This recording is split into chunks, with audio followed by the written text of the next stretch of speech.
Good morning అండి అందరికీ. నేను తోటకూర పుల్లగూర ఎలా చేస్తానో సింపుల్గా చూపిస్తాను, చూసేయండి. ముందుగా తోటకూర అయితే ఒక కట్ట తీసుకున్నాను కదా, కట్ట తోటకూర తీసుకొని ఇలా శుభ్రంగా ఏరుకొని కట్ చేసుకొని ఒక గిన్నెలోకి పెట్టుకొని 2-3 సార్లు అయితే కడుక్కోవాలండి. కడుక్కున్న తర్వాత నీళ్ళు ఓడవటానికి సిల్లులు డీస్లో వేసిన తర్వాత, నీళ్ళు వచ్చిన తర్వాత కుక్కర్ గిన్నెలో ఇలా పెట్టేసుకోవాలా.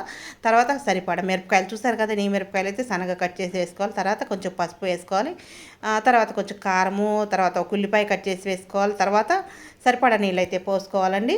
సరిపడ ఉల్లిపాయలు వేసిన తర్వాత సరిపడ నీళ్ళు అయితే పోసేసి, చింతపండు అయితే మాత్రం కొంచెం గిన్నెలో ఇలా పెడతానండి, సరిపడ చింతపండు. ఇప్పుడైతే కుక్కర్ మూత పెట్టేసేసి విజిల్ పెట్టి 5-6 విజిల్స్ వచ్చిన తర్వాత కుక్కర్ దించేసి మూత తీసేసి మనం చింతపండు గిన్నె అయితే పక్కకు తీసుకోవాలండి. చింతపండు గిన్నె పక్కకు తీసుకొని దాంట్లో నీళ్ళని ఉప్పేసి బాగా మెత్తగా ఎనుకోవాలి. తర్వాత సరిపడంతా చింతపండు గుజ్జు అయితే ఇలా పోసుకోవాలండి. తర్వాత గిన్నె పొయ్యి మీద పెట్టి నూనె పెట్టుకొని నూనె వేసుకొని తాలింపు నూనెగా అయిన తర్వాత తాలింపు వేసేసుకోవాలండి. తర్వాత తాలింపు ద్వారగా వేగిన తర్వాత ఇలా మనం పక్కన పెట్టుకుని తోటకూర వేసేసుకున్నాం కదా. చూసారు కదండి నేను ఏం చేసిన తోటకూర పుల్లకూర అయితే మాత్రం నచ్చితే లైక్